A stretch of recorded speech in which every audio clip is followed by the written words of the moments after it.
everyone, in today's HBR lesson, you will be learning about chapter 5.4 and chapter 5.5, which I have already briefly covered in class on Monday.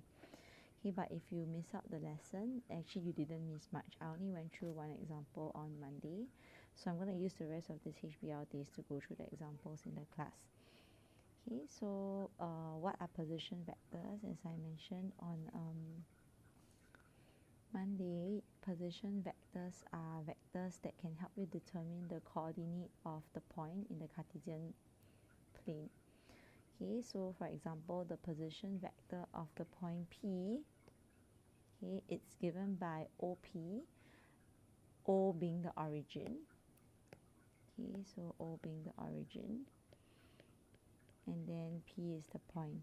Right, so the coordinate is directly translated to the two elements of the vectors, okay, x and y. So example, if the coordinate is 1, 3, then the position vector will be written as a column vector 1, 3.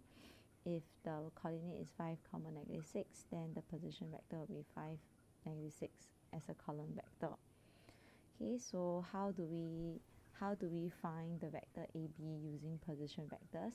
As we all know the triangle law of vectors, right? When we add vectors from A to B, I can use from A to somewhere and then somewhere to B. Okay, so in this case we are interested, or rather we know about the position vector, so we know about O. So we go from A to O and then O to B. Okay, but we don't really have OA, rather we don't really have AO, rather we have OA. So OA is just the negative of AO is just a negative of OA. And then if I were just to rewrite this, I will get OB minus OA. Okay, so this is the general